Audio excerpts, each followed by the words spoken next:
ఏంటంటే బైబిల్లో ఉన్న ప్రతి వచనం కూడా నాకు అర్థం కావాలి. ఏంటండి? బైబిల్లో ఉన్న ప్రతి వచనం కూడా నాకు అర్థం కావాలి. ఎందుకండి ఇంత స్ట్రెస్ మనం పెడుతున్నాము వాక్యాన్ని అర్థం చేసుకోవడానికి అని అంటే, మనం ధన్యులు అవ్వాలంటేనండి, దేవుని ఆశీర్వాదం ఏంటో మనం నిజంగా చూడాలంటే మనం వాక్యాన్ని ధ్యానించాలి. కీర్తన 1వ అధ్యాయం అందరికీ తెలుసు. ఏమని ఉంది కీర్తన 1వ అధ్యాయంలో? దుష్టులు ఆలోచన చొప్పున నడువక, పాపుల మార్గమును నిలువక, అపహాసకులు కూర్చున్న చోటున కూర్చుండక, యెహోవా ధర్మశాస్త్రమునందు ఆనందించుచు దివారాత్రము దానిని ధ్యానించువాడు ధన్యుడు. సో ఎవరు ధన్యులు అని చెప్పి కీర్తన 1వ అధ్యాయంలో మనం చూస్తున్నాం. దివారాత్రము వాక్యాన్ని దానిని ధ్యానించువాడంటే ఆ ధర్మశాస్త్రాన్ని, ఆ వాక్యాన్ని ధ్యానించువాడు ధన్యుడు. కానీ యూస్ ద మైక్. ధన్యుడు అని అంటున్నాం. మరి ఇంకో చోట కూడా మనం చూస్తున్నాము, వాక్యాన్ని ధ్యానించడం ద్వారా మనకు ఎంతో లాభం ఉంది అని చెప్పి చూస్తాం. ఎక్కడుంది తెలుసా? కీర్తన 19వ అధ్యాయము, Psalm 19,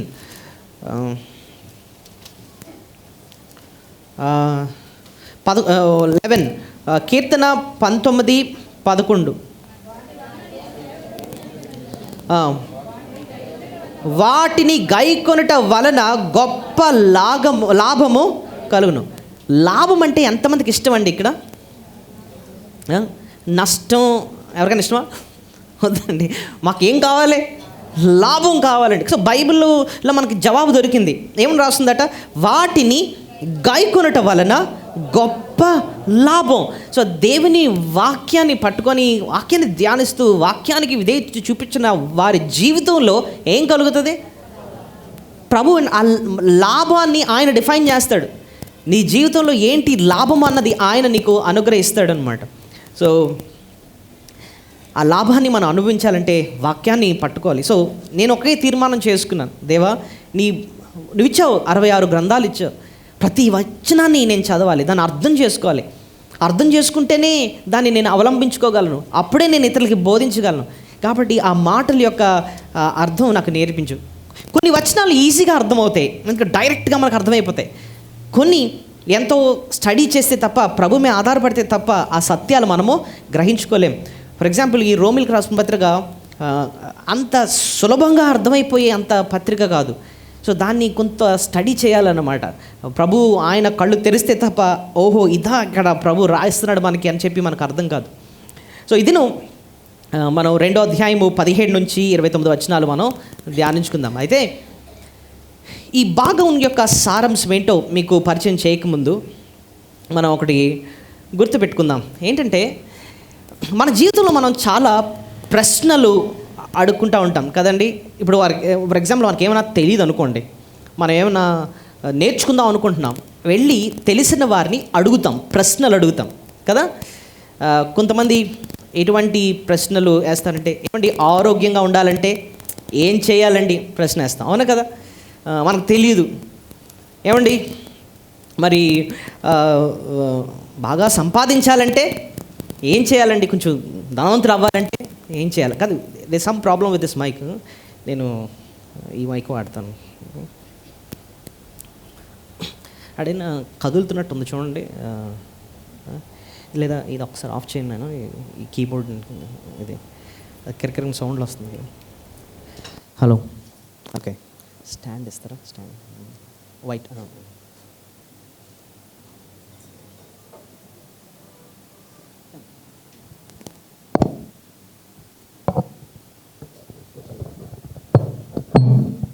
ఓకే. సో మనకి ఏదైనా తెలియకపోతే మనం ఏం చేస్తాం? ప్రశ్నలు వేసి అడుగుతూ ఉంటాం కదండి. సో చాలా రకాల ప్రశ్నలు వేస్తూ ఉంటాం. ఆరోగ్యంగా ఉండాలంటే ఏం చేయాలని, లేకపోతే ఇంకేంటి అడుగుతూ ఉంటాం సాధారణంగా ప్రశ్నలు. ఏమంటే అందంగా ఉండాలంటే ఏం చేయాలండి, లేకపోతే హెయిర్ బాగా ఎదగాలంటే, ఒత్తిగా ఉండాలంటే ఏం చేయాలండి, ఇలాంటి ప్రశ్నలన్నీ వేస్తాను. సరే, ఇవన్నీ తప్పు అనలే, కానీ అడగాల్సిన ఒక ప్రాముఖ్యమైన ప్రశ్న ఉంది. ఆ ప్రశ్న బైబిల్లో ఒక యవ్వనస్తుడు ప్రభుని అడుగుతాడు. ఏంటో తెలుసా ఆ ప్రశ్న? పరలోకంకి వెళ్ళాలంటే ఏం చేయాలండి?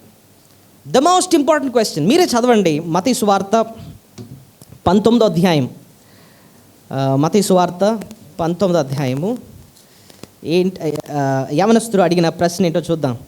16వ వచనం, మత్తయి సువార్త 19:16. ఇదిగో ఒకడు ఆయన యొద్దకు వచ్చి, బోధకుడా, నిత్య జీవము పొందుటకు నేను ఏ మంచి కార్యము చేయవలని ఆయన అడిగాడు. సో ఏమి పొందాలని కోరుకుంటున్నాడు? నిత్య జీవం, పరలోక రాజ్యంలో అడుగు పెట్టాలని నేను చేయాలి, ఏ మంచి చేయాలి చెప్పండి అని చెప్పి అడుగుతున్నాడు. అయితే ఇదే విషయాన్ని మార్కు సువార్తలో ఇంకో రీతిగా అడుగుతాడు. మార్కు సువార్త 10వ అధ్యాయము చూడండి, 17వ వచనం. మార్కు సువార్త 10:17. ఆయన బయలుదేరి మార్గంలో పోచుండగా ఒకడు పరిగెత్తుకొని వచ్చి ఆయన ఎదుట మోకాళ్ళుని, సద్బోధకుడా, నిత్య జీవమునకు వారసుడొకటకు నేను ఏమి చేయుదనని ఆయన్ని అడిగాను. ఏంటండి ఆ ప్రశ్న? నిత్య జీవం లేదా పరలోకంలో అడుగు పెట్టాలంటే నేనేమి చేయాలి? ఆయన ప్రభు దగ్గరకు వచ్చి, బాబు ధనవంతుడు అవ్వాలంటే నేనేం చేయాలి? ఇంకా ఇప్పటికే అసలేదు, ఇప్పటికే ధనవంతుడు, ఇంకా వరల్డ్స్ రిచెస్ట్ అవ్వాలంటే ఏం చేయాలి? ఇలాంటివి ఏం అడగలే ప్రభుని. పరలోకంకి వెళ్ళాలంటే ఏం చేయాలి? చూడండి, సరైన ప్రశ్నతో వచ్చాడు. ఇది ఎందుకండి సరైన ప్రశ్న అని చూస్తే ఆయనకి అర్థమైన కొన్ని విషయాలు ఏంటంటే, ఈ లోకం నాకు శాశ్వతం కాదు. అయితే ఈ లోకాన్ని విడిచిపెడితే పరలోకం అంటూ ఒకటి ఉన్నది. నా మరణం నాకు అంతం కాదు. నేను చనిపోతే నాకు పరలోకం అంటూ ఉంది, నరకం అంటూ ఉంది. ఇవన్నీ అర్థం చేసుకున్నాడు. ఆ పరలోకంకి వెళ్ళాలంటే ఏం చేయాలి అంటే తనకు అర్థమైంది ఏంటంటే, పరలోకంకి వెళ్ళడానికి ఆయన ఇంకా సిద్ధంగా లేడు అని అర్థమవుతుంది తన జీవితంలో. అరే, నా జీవితంలో ఇంకా అంత పర్ఫెక్ట్నెస్ లేదే, నాలో చాలా పాపాలు అవి ఉన్నాయే, ఇలాంటి జీవితంతో నేను పరలోకంకి వెళ్ళగలను. ఇదంతా కూడా లోపల నుంచి తన భావం ఆయన ఈ ప్రశ్నకు వచ్చేటట్టు చేసింది. వచ్చి ప్రభునే అడుగుతున్నాడు, డైరెక్ట్గా అడుగుతున్నాడు, పరలోకంకి వెళ్ళాలంటే ఏం చేయాలి? చూడండి, ఆయనలో ఉన్న ఒక మంచి లక్షణాలు ఏంటంటేనండి, సరైన ప్రశ్న అడిగాడు, సరైన వ్యక్తిని అడుగుతున్నాడు కదా. అడగాల్సింది ఎవరిని అడుగుతున్నాడు? యేసు ప్రభునే అడుగుతున్నాడు. ఎందుకంటే ఆయనే అంటున్నాడు బైబిల్లో, నేనే మార్గాన్ని, నేనే సత్యాన్ని, నేనే జీవాన్ని, నా ద్వారా తప్ప ఎవరు పరలోక రాజ్యానికి చేరరు అంటున్నాడు అనమాట. ఆయనే భూమిని పరలోకాన్ని కలిపే నిత్యన ఆయనే. సో ఆయన దగ్గరకు వచ్చి అడుగుతున్నాడు, సరైన ప్రశ్న అడిగాడు, సరైన వ్యక్తి దగ్గరకు వచ్చి అడుగుతున్నాడు. ఆయన్నే అడగాలి. అంతేకాకుండా ఇంకా గమనిస్తే సరైన వయసులో అడిగాడండి. ఏ వయసులో అడుగుతున్నాడు? యవన వయసులో అడుగుతున్నాడు. యవన వయసులో అడుగుతున్నాడు ఆయన.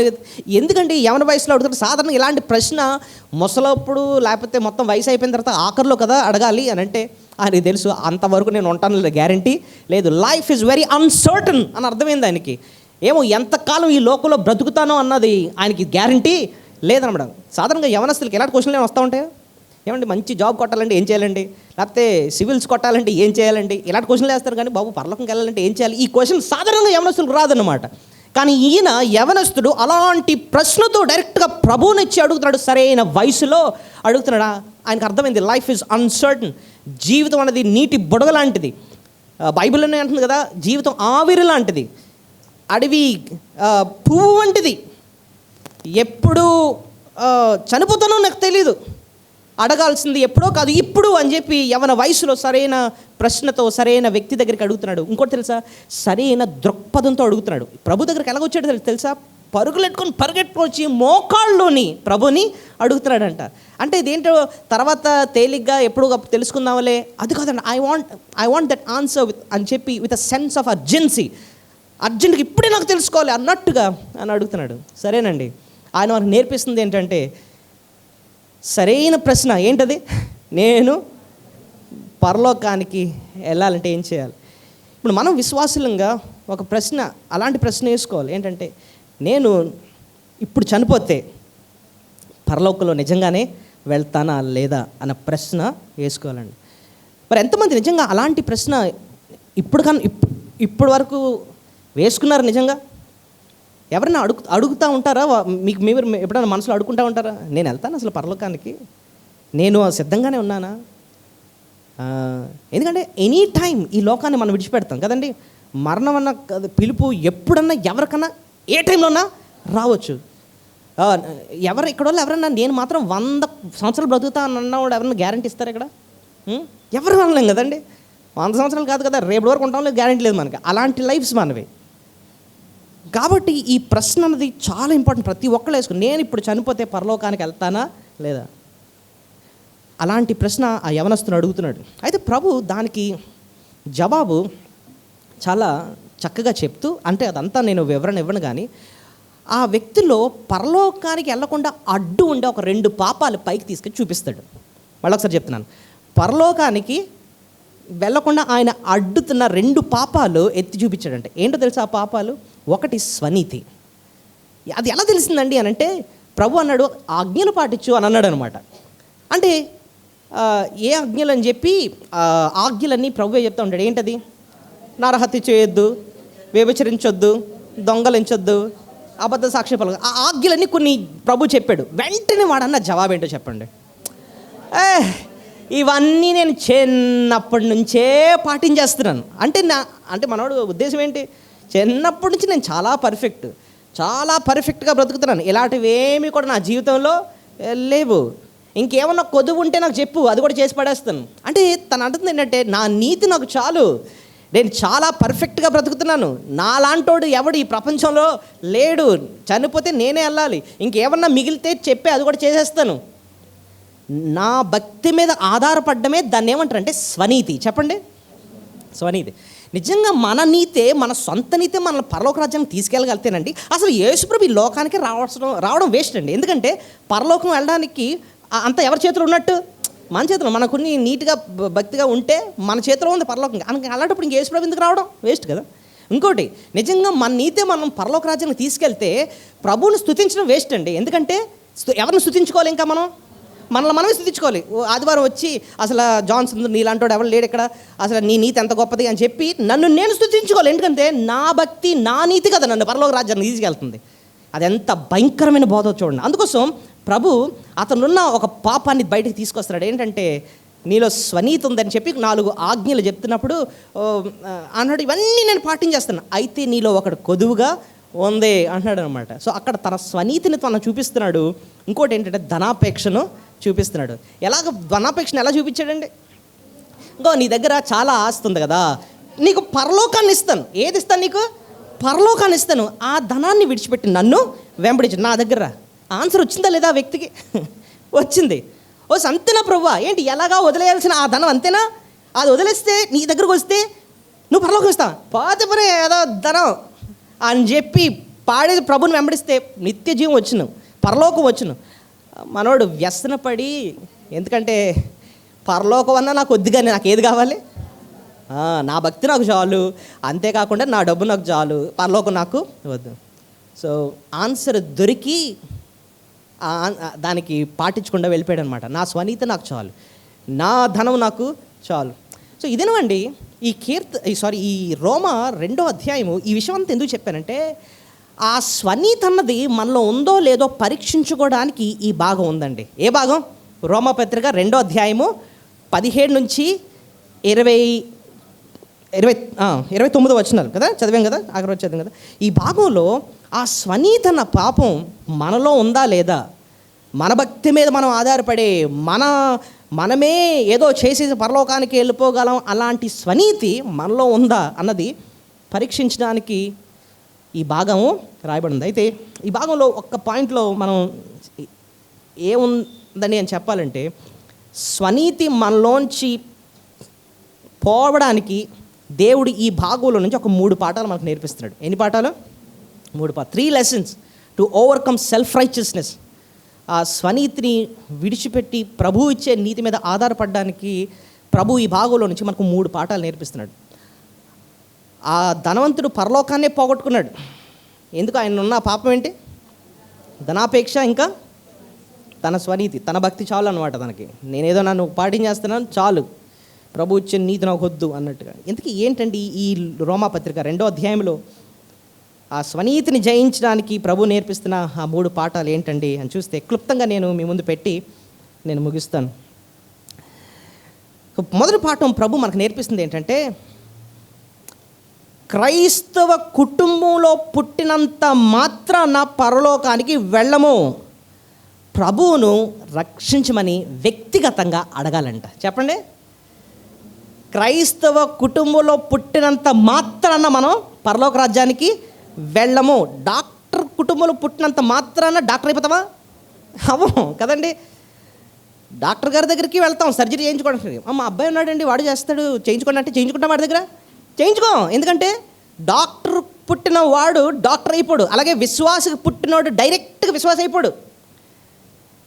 సో ఇక్కడ ఈ పాయింట్ని ప్రభు ఎంత చక్కగా వివరిస్తున్నాడో, యూదుల్ని తీసుకొచ్చి ఆ యూదులకి చెప్తూ మనకు నేర్పిస్తున్నాడు అన్నమాట. ఇక్కడ క్రైస్తవ కుటుంబంలో పుట్టినంత మాత్రాన నువ్వు విశ్వాసి అయిపోవు, నువ్వు పరలోక రాజ్యానికి వెళ్ళవు.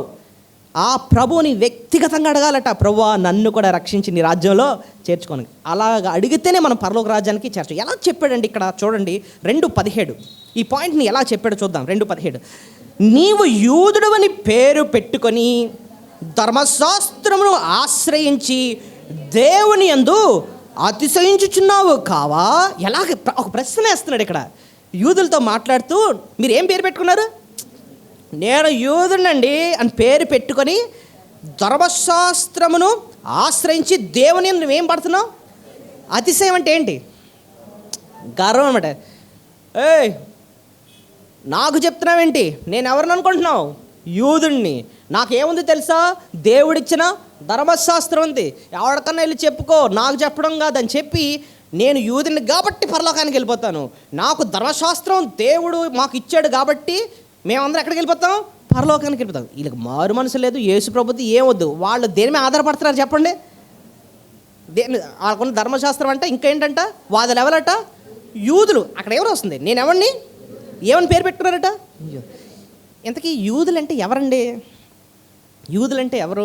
వాళ్ళ తండ్రి ఎవరు అసలు? యూదులు ఎవరికి పుట్టినోళ్ళు? వాళ్ళ మెయిన్ తండ్రి ఎవరు? అబ్రహాం అండి. అబ్రహాంకి పుట్టిన వ్యక్తి పేరు ఇస్సాకు పుట్టాడు. ఇస్సాక్కి ఎవరు పుట్టారు? ఏసావు పుట్టాడు, యాకోబు పుట్టాడు. యాకోబు యొక్క సంతానం ఎవరు? 12 మంది కుమారులు. ఎవరు? రూబేను, షిమియోను, లేవి, యూదా, దాను, నఫ్తాలి, గాదు, ఆషేర్, ఇషాకర్, జెబ్లూన్, యోసేపు, బెన్యామిన్. 12 మంది కొడుకులు ఉన్నారు. ఆ కొడుకుల యొక్క సంతానమే ఎవరో తెలుసా? ఇశ్రాయేల్ ప్రజలు. ఆ ఇశ్రాయేల్ ప్రజలకే ఇంకో పేరు ఏంటంటే తెలుసా? యూదులు. చెప్పండి ఎవరు? యూదులు. ఓకే, అలా గుర్తుపెట్టుకోండి. వాళ్ళు ఏమనుకున్నారట? అబ్బా దేవుడు మా తండ్రిని ఏర్పాటు చేసుకున్నాడు. మా తండ్రి ఎవరు? అబ్రహాము. మేము యూదులు. మేము దేవుడు మనం ఏర్పాటు చేసుకున్నాడు కాబట్టి మేము డైరెక్ట్ మారు మనసు లేకపోయినా ఏమి లేకపోయినా మాదే పరలోకం అలా అనుకునేవారంట. అందుకోసం మీరు గమనించారో లేదో, బాప్తిసం ఇచ్చే యోహాను బాప్తిసం ఇచ్చినప్పుడు కూడా ఇదే పాయింట్ రైజ్ చేస్తాడు. ఎక్కడ? మత్తయి సువార్త 3వ అధ్యాయము. మత్తయి సువార్త 3వ అధ్యాయము ఒకసారి తీయండి. ఆయన బాప్తిసం ఇస్తున్నప్పుడు ఆయన దగ్గరికి కొంతమంది పరిసయ్యుల వాళ్ళు వస్తే ఆయన ఎలా మాట్లాడుతున్నా చూడండి. 7వ వచనం నుంచి 3:7 అతడు పరిసయ్యులలోనూ సద్దూకయ్యుల్లోనూ అనేకులు బాప్తిసం పొందవచ్చుట చూచి, సర్ప సంతానమా, రాబో ఉగ్రతను తప్పించుకొనుటకు మీకు బుద్ధి చెప్పిన వాడెవడు? మారు మనసు తగిన ఫలము ఫలించుడు. ఇప్పుడు చూడండి 8వ వచనం ఏమంటున్నాడు? అబ్రహాము మాకు తండ్రి అని మీలో మీరు తలంచుకొనవద్దు. ఏం మాట్లాడుతున్నాడు? అబ్రహాము తండ్రి అని మీలో మీరు తలంచుకొనవద్దు. ఎందుకు ఆ మాట ఎత్తాడు చెప్పండి? వాళ్ళు దేని బట్టి అతిశయించేవారు? మా ఫ్యామిలీ ఏమనుకుంటున్నావు? మా ఫాదర్ ఎవరు అనుకుంటున్నావు? అబ్రహాము. దేవుడు ఏర్పాటు చేసుకున్నాడు ఆయన్ని. అంటే ఇంకా ఆయన్ని మా తండ్రి పరలోకంలో ఉన్నాడు కాబట్టి, రక్షింపడ్డాడు కాబట్టి, మేమందరం కూడా ఆయన కుటుంబం కాబట్టి ఇంకేం కాదు, మాదే పరలోకం. ఆ గర్వం వాళ్ళకు ఉండేదంట. అలాంటి వాళ్ళకి చెప్తున్నాడు, సర్ప సంతానమా. మీరు ఏ సంతానం? అబ్రహాం సంతానం కాదు, సర్ప సంతానమా. అంటే సర్ప సంతానం అంటే సాతాను బిడ్డలారా, మారు మనసు పొందండి, లేకపోతే మీకు శిక్ష తప్పించుకోలేరు. దేవుడు గొడ్డలు రెడీగా పెట్టాడు. ఉందా లేదు చూడండి, మీరే చదవండి. ఎక్కడ? 10వ వచనం. ఇప్పుడే గొడ్డలి చెట్టు వేర్న ఉంచబడి ఉన్నది కనుక మంచి ఫలము ఫలించు ప్రతి చెట్టును నరకబడి అగ్నిలో వేస్తాడు దేవుడు. సో ఏం చెప్తున్నాడు అక్కడ? మీ ఫ్యామిలీని బట్టి మీరు అతిశయపడొద్దు. మీరు అబ్రహాము కుటుంబం అని చెప్పి, మేము యూదులు అని చెప్పి అతిశయపడొద్దు. మీరు అని చెప్తున్నాడు. నేను అందుకోసం ఫస్ట్ పాయింట్ మనం ఏం నేర్చుకున్నాం చెప్పండి. క్రైస్తవ కుటుంబంలో పుట్టినంత మాత్రాన మనం పరలోక రాజ్యానికి వెళ్ళాం. అయితే మీరు గమనించండి, వాళ్ళు యూదులమని మాత్రమే కాదట, వాళ్ళకి ఏముందంట, ధర్మశాస్త్రం. అవును, ఇన్ఫ్యాక్ట్ మోషేకి ధర్మశాస్త్రాన్ని ఇచ్చింది ఎవరు? దేవుడే డైరెక్ట్గా సీనాయి పర్వతం మీద ఇచ్చాడు, 10 ఆజ్ఞలు రాసి ఇచ్చాడు. అంతేకాకుండా ధర్మశాస్త్రం అంటే ఆదికాండం, నిర్గమాకాండం, లేవికాండం, సంఖ్యాకాండం, ద్వితీయోపదేశకాండం, ఈ 5 ఖండాలు కూడా దాన్ని ఏమనేవారంటే ధర్మశాస్త్రం అనేవారు. ఈ ఇశ్రాయేల్ ప్రజలకి దేవుడు రాయించి ఇచ్చాడు. చాలా సంతోషం. అదంతా ఫస్ట్ ఎవరికి వచ్చిందట? ఇశ్రాయేల్ ప్రజలకు దేవుడు ఇచ్చాడు. ఇప్పుడు ఆ ధర్మశాస్త్రాన్ని పట్టుకొని చాలా అతిశయపడేవారట. కానీ ఒక విషయం చెప్పనా, అసలు ఆ ధర్మశాస్త్రం యొక్క సారాంశం ఏంటి? ధర్మశాస్త్రం వాళ్ళని ఏం చేయమని చెప్పింది అని చూస్తే మీకు ఒక్క వచనం చూపిస్తాను, మీకు అర్థమైపోద్ది అసలు ధర్మశాస్త్రం ఎందుకు ఇశ్రాయేల్ ప్రజలకు దేవుడు ఇచ్చాడు. ఓకే, గలతీ పత్రిక 3:24. గలతీ పత్రిక 3:24. గలతీ 3:24. Okay, Galatians 3:24. కాబట్టి మనము విశ్వాసమూలము నీతిమంతులమని తీర్చబడినట్లు క్రీస్తు నొద్దకు మనలను నడిపించుటకు ధర్మశాస్త్రము మన శిక్షుడాయను. ఇప్పుడు నాతో చెప్పండి, క్రీస్తు నొద్దకు మనలను నడిపించుటకు ధర్మశాస్త్రము మనకు బాలశిక్షకుడాయను. బాలశిక్షకుడు అంటే ఎవరు తెలుసునా? గార్డియన్ అన్నమాట. అంటే బాలశిక్షకుడు అంటే చిన్న బిడ్డని చూసుకునే వ్యక్తి బాలశిక్షకుడు. ధర్మశాస్త్రం అంట యూదులకు బాలశిక్షకుడిగా ఉండి ఎవరి వైపుకి నడిపిస్తుంది. చదవండి, మీరు చదివి చెప్పాలి. ఏంటి? క్రీస్తు నొద్దకు మనలను నడిపించుటకు. సో దేవుడు ధర్మశాస్త్రాన్ని యూదులకు ఎందుకు ఇచ్చాడంటే, అది చదివితే వాళ్ళకి అర్థమైన సారాంశం ఒక్కటే ఏంటంటే, బాబు దేవుడు ఎంతో నీతిమంతుడు, మనలో ఆ నీతి లేదు, ధర్మశాస్త్రాన్ని మనం పాటించలేము. ఈ ధర్మశాస్త్రం ఏం చూపిస్తుందంటే, దేవుడు చాలా నీతి కోరుతున్నాడు, మీలో ఆ నీతి లేదు, కాబట్టి ఆ నీతి మీకు దొరకాలి అంటే మీరు ఒకళ్ళ దగ్గరికి వెళ్ళాలి. వాళ్ళెవరు? యేసు ప్రభు అని చెప్పి యేసు క్రీస్తు దగ్గరికి నడిపిస్తుంది ఏది? ధర్మశాస్త్రం. ఒక బాలశిక్షకుడిలాగా ఎత్తుకొని తీసుకెళ్తుంది అనమాట. బాలశిక్షకుడు ఏం చేస్తాడు? ఒక చంటి బిడ్డను ఏం చేస్తాడు? ఎత్తుకొని నడిపిస్తాడు, చేయి పట్టుకొని నడిపిస్తాడు, డైరెక్షన్ చూపిస్తుందంట. నువ్వు క్రీస్తు ప్రభు దగ్గరికి వెళ్ళు, ఆయనే నిన్ను నీతిమంతులుగా తీరుస్తాడు. ఇందాక మనం చదివాం కదా, రోమా 3:24 ఏముంది?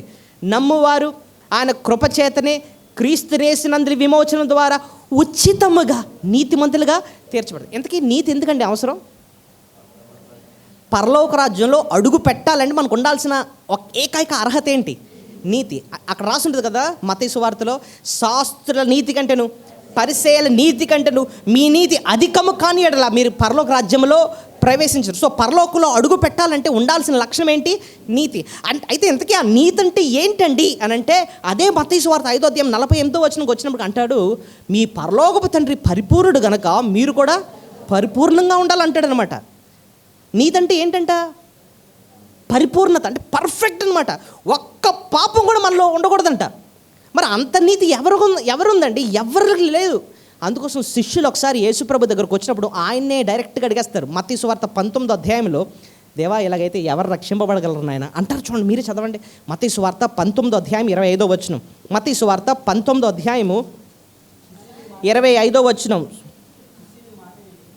తీసారా? మత్తయి సువార్త 19:25. శిష్యులు ఈ మాట విని మిక్కిలి ఆశ్చర్యపడి, అలాగైతే ఎవడు రక్షణ పొందగలడని అడుగగా. ఏం క్వశ్చన్ వేశారు ప్రభుని? ప్రభా ఎలాగైతే ఎవరు రక్షణ పొందగలరు అంటే నువ్వేం కోరుతున్నావు? నువ్వు నీతిని కోరుతున్నావు. ఆ నీతి అంటే పరలోకపు తండ్రి ఎంత పరిపూర్ణుడో అంత పర్ఫెక్ట్గా మీరు ఉండాలి, మీరు ఒక్క పాపం కూడా ఉండకూడదు. ఈ శిష్యులు ప్రభు చెప్పే మాటలు వాళ్ళకి అర్థం కావట్లేదు అన్నమాట. ఎంత పర్ఫెక్ట్గా ఉండాలా? మరి బాబు మనం చూస్తే మనలో బోల్డ్ పాపాలు ఉన్నాయి, ఎలాగెళ్తాం మనం పరలోకానికి? మనం వెళ్ళలేం కదా అని చెప్పి ఇంక ప్రభుని ఉండబట్టలేక అడిగేశారు, ప్రభువా ఎలాగైతే ఎవరు రక్షింపబడగలరు, ఎవరు మరి పరలోకంకి వెళ్తారంటే, అప్పుడు దానికి జవాబుగా ప్రభు ఏం జవాబిస్తాడు? ఇది మనుషులకు అసాధ్యం, దేవునికే సమస్తము సాధ్యం అన్నాడు. లేదా చూడండి 26వ వచనంలో అంటాడు మాట. యేసు వారిని చూచి ఇది మనుషులకు అసాధ్యమే కానీ దేవునికి సమస్తము. ఏది అసాధ్యం మనుషులకి చెప్పి ఇప్పుడు మీకు అర్థమైపోయింది కదా. నీతిగా బ్రతకడం, నీతిని సాధించడం, అంత దేవుడు అంత పర్ఫెక్ట్గా ఉండడం ఇది మనుషులకు అసాధ్యం, దేవునికే సమస్తము సాధ్యం. అందుకోసం యేసయ్య ఈ లోకానికి దిగి వచ్చాడు. ఆయన ఈ లోకానికి వచ్చి చేసింది ఏంటండి అంటే ఆ ధర్మశాస్త్రాన్ని సంపూర్ణంగా ఆయన నెరవేర్చాడు అనమాట. బాప్తిస్మ ఇచ్చే యోహాను బాప్తిస్మ ఇస్తూ ఉంటే, ప్రభు నీకు నేను బాప్తిస్మ అయినా అని అంటూ ఉంటే దానికి ప్రభు అంటున్నాడు, నీతి యావత్తు ఇలాగా జరగనిమ్ము అంటాడు. నేను నీతిని నెరవేర్చడానికి వచ్చాను. మనుషులకు అసాధ్యం అలా నీతిగా బ్రతకడం, నేను నీతిని నెరవేర్చడానికి ఈ లోకానికి వచ్చాను. అయితే ప్రభు నీతిమంతుడు, ఆయన పర్ఫెక్ట్గా జీవించాడు. ఒక పాపి మరి ఆయన నీతి పొందాలంటే ఏం చేయాలండి అంటే ఆయన దగ్గరకు వచ్చి, ప్రభువా పాపనే నన్ను కరుణించిన ఆయన అని అడిగితేనంట మన పాప వస్త్రం ఆయన తీసేసుకొని ఆయన నీతి వస్త్రాన్ని మనకి ఇస్తాడు. అదే కదా మనం ఫస్ట్ వర్తమానంలో నేర్చుకున్నాం. మన పాప వస్త్రాన్ని తీసేస్తాడు. ఏమిస్తాడు ఆయన మనకి? నీతి అన్న వస్త్రాన్ని మనకి ఉచితంగా ఆయన మనకి అనుగ్రహిస్తాడు. ఆ రీతిగా మళ్ళీ నీతిమంతులుగా తీరుస్తాడు. అందుకోసం పౌలు భక్తుడు 1 కొరింథీ 1:31 మరి నీతి ఎవరు అని చెప్పి రాస్తాడు. చూడండి మీరు, 1 కొరింథీ 1:31, 1 Corinthians 1:31. అతిశయించువాడు ప్రభువునందే అతిశయింపవలెను అని వ్రాయబడినది నెరవేరునట్లు దేవుని మూలముగా ఆయన మనకు జ్ఞానమును, నీతియు, పరిశుద్ధతయు, విమోచనమాయను. నాతో చెప్పండి, ఆయన మనకు జ్ఞానమును, నీతియు, పరిశుద్ధతయు, విమోచనమాయను. సో మన నీతి ఎవరట అక్కడ అంటున్నాడు? ఆయన మన జ్ఞానము, మన నీతి. అంటే అర్థం ఏంటి? మన నీతి ఎవరు? యేసు. అంటే ఆయన మన నీతి అంటే అర్థం ఏంటంటే మన బదులు ఆయన నీతిమంతులుగా జీవించి ఆయన విశ్వసించడం ద్వారా ఆ నీతిని మనకి అనుగ్రహించాడు. ఎక్స్చేంజ్ ఆఫర్ అంటారు. అంటే తెలుసా మీకు? మనకు బాగా తెలుసు కదా ఇలాంటివి. ఎక్స్చేంజ్ ఆఫర్ అంటే ఏంటండి? పండగ వచ్చింది, బయటన ఎక్స్చేంజ్ ఆఫర్లు వచ్చాయి. ఏమనమంటారు?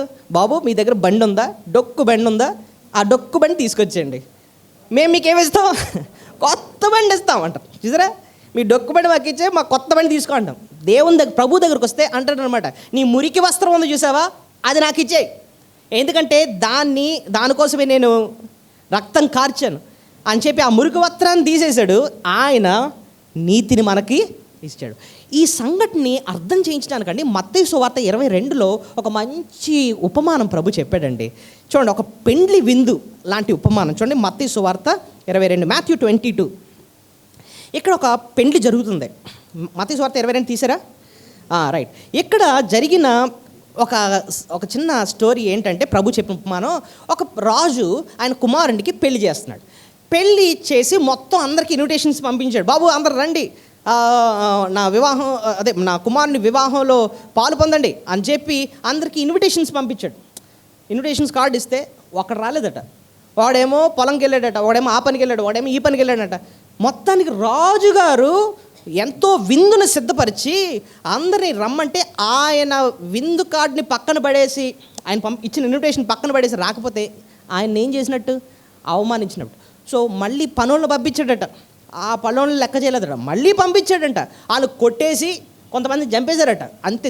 రాజుకు చాలా కోపం వచ్చి ఎవరెవరినైతే ఇన్వైట్ చేశాడో వెళ్ళి అందరిని చంపించాడు. అయితే ఆయన ఉన్న వేరే భటులు అందరికీ చెప్పాడు ఏంటంటే, రోడ్డు మీద మీకు కనిపించిన ప్రతి ఒక్కరిని తీసుకొచ్చేయండి, వాళ్ళు మంచోళ్ళు అవ్వచ్చు, చెడ్డోళ్ళు అవ్వచ్చు, ప్రతి ఒక్కరిని తీసుకొచ్చేయండి అని అన్నాడంట. అంతే, వెళ్ళారు.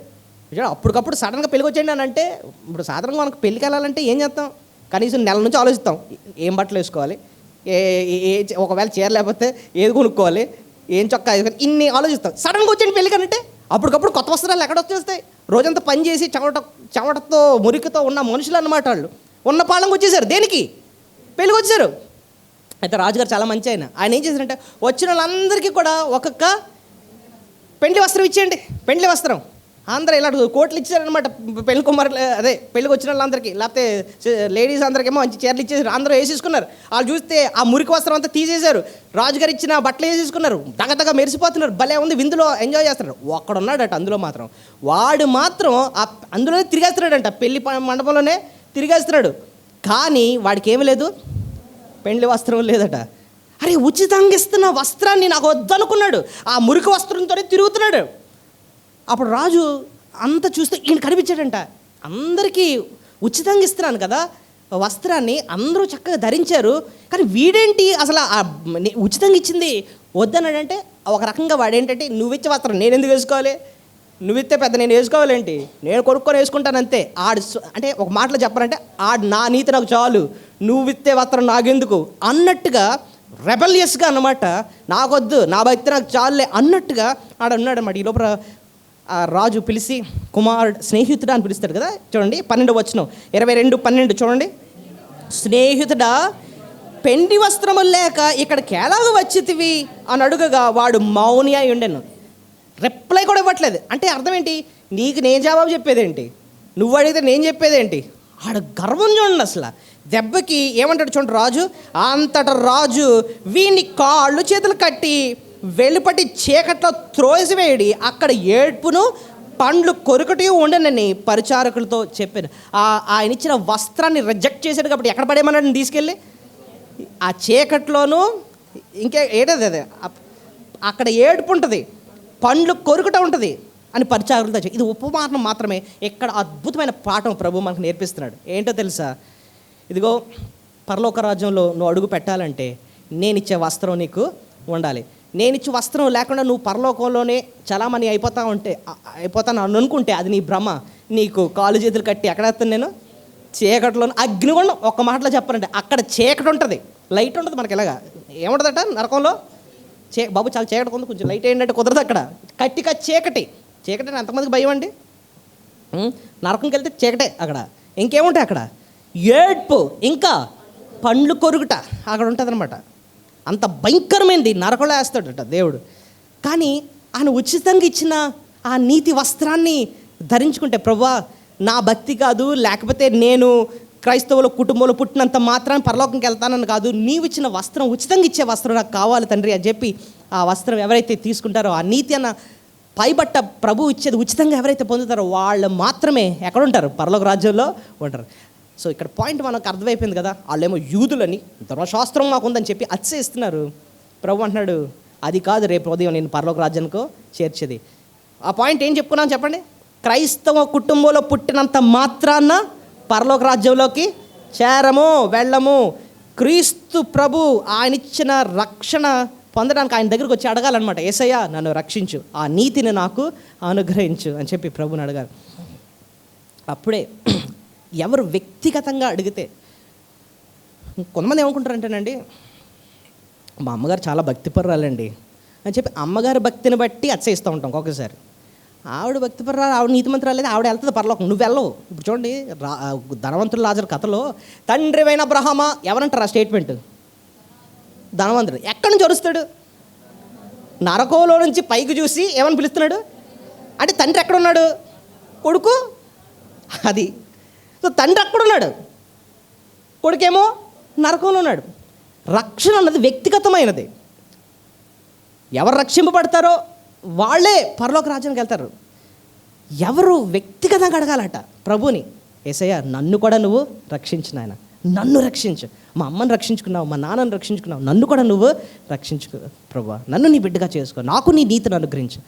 బైబిల్లో ఎంతమంది భక్తుల్ని మీకు చూపిస్తాను, ప్రతి ఒక్కరు కూడా వాళ్ళు ప్రభువా నన్ను రక్షించవా అని అడిగిన వాళ్ళు. మరియా గురించి మొన్న ఈ మధ్యన నేర్చుకున్నాం. మరియా ఏమని అన్నది, నా ఆత్మ నా రక్షకుని యందు ఆనందించి, అంటే తను కూడా ఏమని అడిగింది, నాకు కూడా రక్షకుడు కావాలి.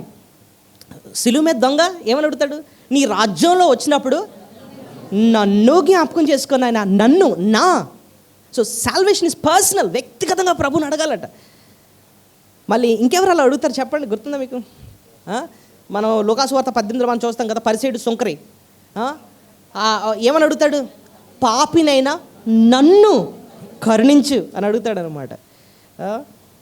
దావీదు కీర్తన గ్రంథం 27:1 అంటాడు, యెహోవా ఆయనే నాకు వెలుగు, ఆయనే నా రక్షణ, యెహోవా నాకు వెలుగాయే, ఆయనే నా రక్షణ అంటాడు, నా రక్షణ అంటాడు, ఆయన నా రక్షకుడు అంటాడు అనమాట. హబాకుక్కు 3:18 అదే అంటాడు అనమాట. సో ఈ వచనాలు ఎందుకు చెప్తానంటే, భక్తులు వ్యక్తిగతంగా అడిగారు, నన్ను కూడా రక్షించు ప్రభువా.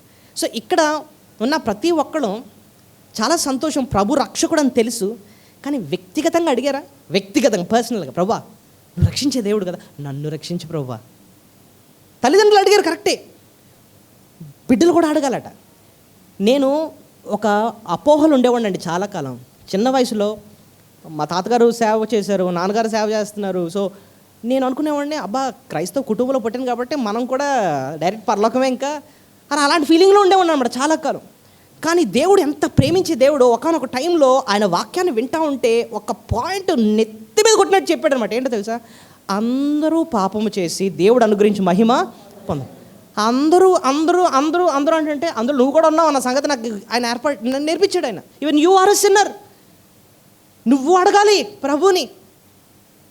అప్పుడు ప్రభుని అడిగాను, ప్రభా నిజమే నేను క్రైస్తవ కుటుంబంలో పుట్టినంత మాత్రం నేను రక్షింపబడలేదు, నన్ను కూడా నువ్వు నన్ను రక్షించు ప్రభువా, నన్ను నీతిమంతులుగా తీర్చు, నన్ను నా పాపాలకు క్షమించు ప్రభువా, నా నా నా అని అడిగినప్పుడు ప్రభు నన్ను కూడా క్షమించాడు, నా జీవితాన్ని మార్చాడు. సో పౌలు ఫస్ట్ అది నొక్కుతున్నమాట, నువ్వు యూదుడు యూదుడు యూదుడు నాకు ధర్మశాస్త్రం ఉందని చెప్పుకుంటున్నావు కదా, అది పనిచేయదు పరలోక రాజ్యానికి వెళ్ళడానికి. నువ్వు వ్యక్తిగత కుటుంబంలో పుట్టినంత మాత్రాన్ని రక్షింపడినట్టు కాదు, నువ్వు అడుగు వ్యక్తిగతంగా. అదే నీ ధర్మశాస్త్రం చెప్తుంది, ఆ క్రీస్తు మీకు చూపిస్తుంది నీ ధర్మశాస్త్రం, అడుగు అని చెప్పి ఫస్ట్ పాయింట్ చెప్తున్నాడు.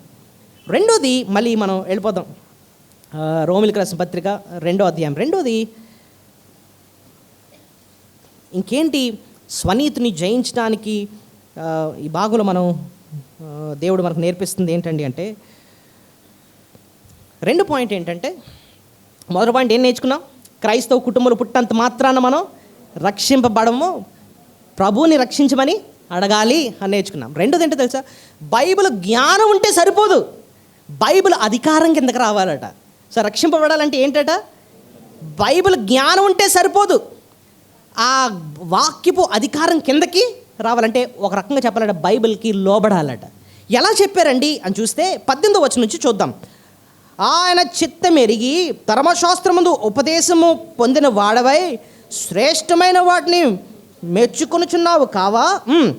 జ్ఞాన సత్య స్వరూపమైన ధర్మశాస్త్రము గలవాడయుండి నేను గుడ్డివారికి త్రోవ చూపువాడను, చీకట్లో ఉండి వారికి వెలుగును, బుద్ధిహీనులకు శిక్షకుడను, బాలురకు ఉపాధ్యాయుడై ఉన్నానని నీ అంతట నీవే ధైర్యము వహించుకొనుచున్నావు కావా? అంటే వాడి ధైర్యం ఏంటట? నాకు బోల్డంత వాక్య జ్ఞానం తెలుసు, నాకు ధర్మశాస్త్రం అంతా తెలుసు, గుడ్డోళ్ళకి నేనే గుడ్డోళ్ళు అంటే అర్థం ఏంటంటే తెలియని వాళ్ళకి నేనే దారి చూపిస్తున్నాను, నేనే వాక్యాన్ని బోధిస్తున్నాను, ఇంకా చీకట్లో ఉండే వారికి వెలుగునిస్తున్నాను వాక్యం ద్వారా, ఇంకా బుద్ధిహీనులకు శిక్షకుండా, ఒరే తప్పు చేస్తుంటే ఒరే నువ్వు అలాగొండాలి ఎలాగొండాలని చెప్పి అందరికీ శిక్షిస్తున్నాను, బాలురకు ఉపాధ్యాయుని. బాలురు అంటే చిన్నపిల్లలకు కూడా నేను సండే స్కూల్ చెప్పేస్తున్నాను. నీ వాక్య జ్ఞానాన్ని బట్టి నువ్వు అతిశయపడుతున్నావా? నువ్వు అదా నీ ధైర్యము అని చెప్పి 21వ వచనం ఏమంటున్నాడు చూడండి. ఎదుటివానికి బోధించున్న నీకు బోధించుకొనవా అంటే అర్థం ఏంటి? వాడుతున్న ప్రాబ్లం ఏంటి చెప్పండి? మనం అందరం చెప్పేవాళ్ళమే, మనం పాటించే అవసరం లేదు. దేవుడు అంటున్నాడు నీ బైబిల్ జ్ఞానం పరలోక రాజ్యానికి చేర్చదు, నీకు నువ్వు బోధించుకున్నవా అంటే అర్థం ఏంటి? నువ్వు ఆ వాక్యానికి లోబడు నువ్వు. ఇంకా అన్నాడు చూడండి, ఇంకా స్పెసిఫిక్గా ఎలా రాస్తున్నాడు, దొంగిల వద్దని ప్రకటించు నీవు దొంగిలేదవా అంటే ఈయన గారు ఏం బోధిస్తున్నాడట? బాబు దొంగతనం అంటే తప్పు, ఎవడు దొంగతనాలు చేయకూడదు, బైబిల్లో రాసిందంతే. ఈయన మాత్రం ఆఫీస్కి మొత్తం తెచ్చేస్తాడు, ఈయన మాత్రం దొంగతనాలు చేస్తూ ఉంటాడు, వీళ్ళు నొక్కేస్తూ ఉంటాడు అనమాట. నేను ఒక అంటే చాలా బాధాకరమైన విషయం విన్నానండి. ఏంటంటే తెలుసా, పాస్టర్స్ కాన్ఫరెన్స్ అయిందట. పాస్టర్స్ కాన్ఫరెన్స్కి వెళ్తేనట అక్కడ చాలా బ్యాగులు పోయాయట, పాస్టర్ గారుల బ్యాగులు. ఇదేట్రా బాబు, ఇక్కడ ఉన్నందరూ పాస్టర్ గారులే కదంటే అందులో ఏం పోయాయి? బైబిల్ బ్యాగులు పోతున్నాయట. అరే వీళ్ళు గారు మాత్రం బోధిస్తారు ఏమని, బాబు దొంగతనాలు చేయడం డామని, ఈయన మాత్రం బైబిల్ బ్యాగులు ఎత్తేస్తున్నారనమాట. అంత ఘోరమైన లైఫ్స్ ఉన్నాయన్నమాట. బోధిస్తారు దొంగతనాలు చేయకూడదు బాబు. ఇంకేం బోధిస్తారట చూడండి. వ్యభిచరింపవద్దని చెప్పు నీవు వ్యభిచరించదవా? వీళ్ళు మాత్రం బోధనలు మాత్రం ఎలా చేస్తారట? వ్యభిచారం తప్పు, మనం భార్యకు నమ్మకం ఉండాలి, భర్తకు నమ్మకం ఉండాలి, డామ్ అని చెప్తారు. అంటే వీళ్ళు మాత్రం వ్యభిచారం చేస్తూ ఉంటారు, వీళ్ళ జీవితంలో అక్రమం ఉందంట. అంటే వీళ్ళు బోధిస్తారు, ఆ జ్ఞానాన్ని బట్టి అతిశయిస్తూ ఉంటారు, కానీ వీళ్ళ జీవితం మాత్రం వాక్యానికి లోబడే జీవితం వీళ్ళలో లేదనమాట. ఇది వాళ్ళ అతిశయం.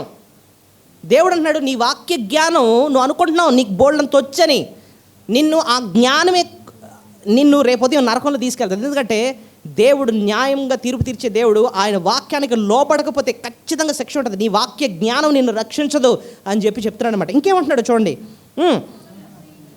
విగ్రహములను అసహించుకొని నీవు గుళ్ళను దోచెదవా. విగ్రహాలు మాత్రం అసహించుకుంటున్నావు, గుళ్ళను దోచుకునేదవా అంటే కానుకలను దోచేసుకోవడం, దేవుని బిడ్డలు ఇచ్చిన కానుకలు దోచేసుకోవడం అదనమాట. ఇంకా ధర్మశాస్త్రమందు అతిశయించు నీవు ధర్మశాస్త్రము మీరుట వలన దేవుని అవమానపరిచదవా. వ్రాయబడిన ప్రకారము మిమ్మును బట్టియే కదా దేవుని నామము అన్యజనుల మధ్య దూషింపబడుచున్నది. అంటే అర్థం ఏంటి? అన్యజనులు వీళ్ళని గమనిస్తున్నారు. ఓరు బాబు, వీళ్ళు స్టేజ్లు ఎక్కితే అదరగొడేస్తున్నారు, అలా ఉండాలి ఇలా ఉండాలని బోధిస్తున్నారు, మరి వీళ్ళు బతుకులేంట్రా ఎలాగున్నాయి.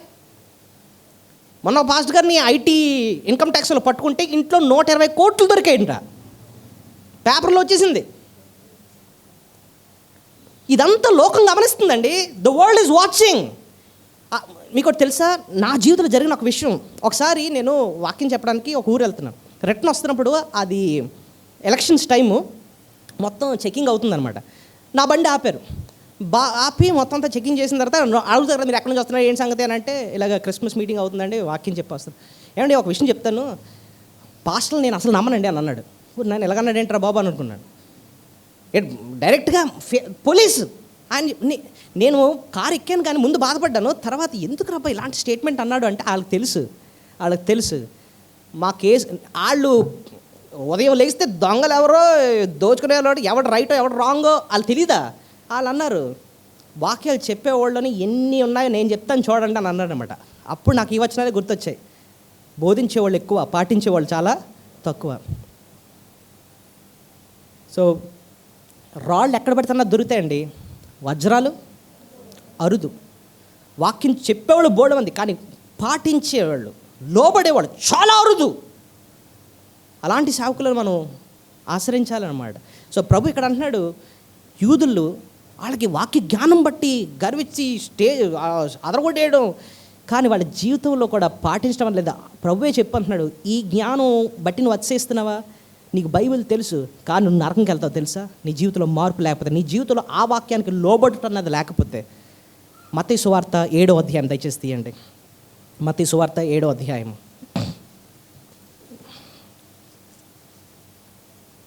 మత్తయి సువార్త 7వ అధ్యాయము 22వ వచనం.